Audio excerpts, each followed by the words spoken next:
नमस्कार, मैं हूं अमित श्रीवास्तव। आप देख रहे हैं एमपी रिपोर्ट न्यूज़। बढ़ते हैं अगली खबरों की ओर। लोकतंत्र में राजनीति जनता की भावना और जन समर्थन के साथ चलती है। चुनावी राजनीति में जनता जिस दल या व्यक्ति पर अपना भरोसा जताती है, वही व्यक्ति नेता माना जाता है। महाराष्ट्र की राजनीति में कल से जो घटनाक्रम चल रहा है, जो भी नेता या दल इसके पीछे है, वे संवैधानिक प्रावधानों और जनता के भरोसे को ताक पर रखकर ऐसे कृत्य कर रहे हैं। महाराष्ट्र के नेता खुले तौर पर जन भावनाओं का व्यापार कर रहे हैं। चुनाव के दौरान जिस तरह से नेता अपने मुद्दे और नीति को सामने रखकर जनता से वोट मांगने जाते हैं, जनता को उनकी नीतियां समझ आती हैं, तब जाकर जनता उन्हें वोट देती है। जनता से आप जिस नीति सिद्धांत को सामने रखकर वोट मांगते हैं, क्या आप उसी नीति और सिद्धांत पर चलकर राजनीति नहीं कर सकते हैं? अगर आप अपनी नीतियों में बदलाव करना चाहते हैं, तो क्या आपको जनता के सामने नहीं जाना चाहिए? लोकतंत्र में अगर कोई भी राजनीतिज्ञ या राजनीतिक दल जनता के विश्वास का सम्मान नहीं करती, तो वो दोषी है। लोकतांत्रिक सरकारों ने देश के दलों में बदल दिया है। रिपीट, लोकतांत्रिक सरकारों ने देश को दलों में बदल दिया है और बहुमत को मनमानी करने का लाइसेंस मान लिया है। सरकारें चाहती हैं कि देश के सभी लोग उसकी पार्टी के समर्थक बन जाएं। मनमाने निर्णय लेने की छूट पर निश्चित तौर पर अंकुश लगना चाहिए और यह भी याद रखना चाहिए कि जनता का विश्वास लोकतंत्र में मनमानी करने का लाइसेंस नहीं होता है।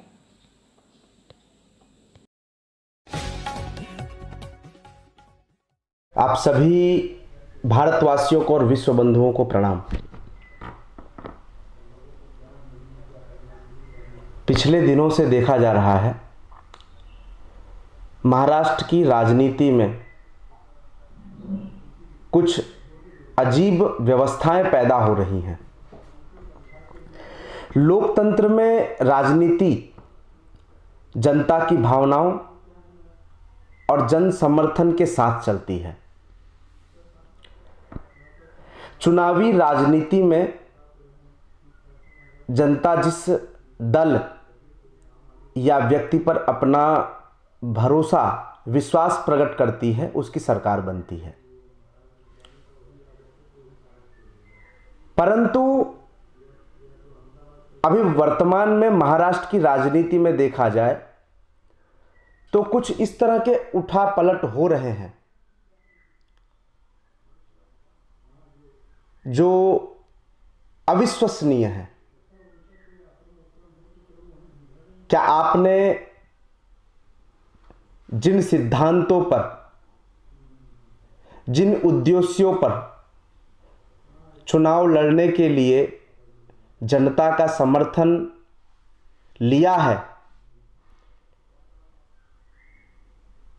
क्या उस पर आप वर्तमान की परिप्रेक्ष्य पार्टी पर सफल हो पा रहे हैं? जब आपको वोट चाहिए था तब आप जनता के पास वोट मांगने गए, परंतु आज आप अपने सिद्धांतों को परिवर्तित करके बिना जनता के विश्वास और समर्थन के आप अपने उद्देश्य और अपने निर्णयों को बदलते हैं। यह कितने स्तर पर उचित है? क्या यह जनता के साथ विश्वासघात नहीं है?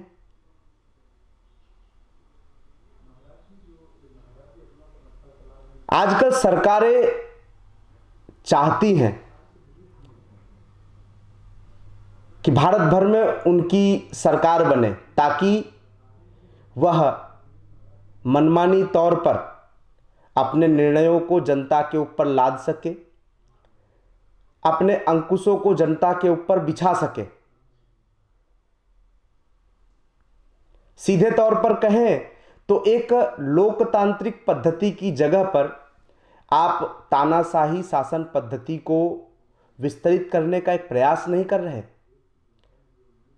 अरे, जनता ने कुछ विश्वास के साथ आपको किसी पार्टी का नेता चुना है। आप उस जनता के विश्वास के साथ, उनकी भावनाओं के साथ खेल रहे हैं। यह कितने स्तर पर उचित है? आप अपनी महत्वाकांक्षाओं की पूर्ति के लिए लाखों की संख्या में जिस जनता ने आपको अपना भरोसा दिया है, उस भरोसे पर आप कुठाराघात कर रहे हैं।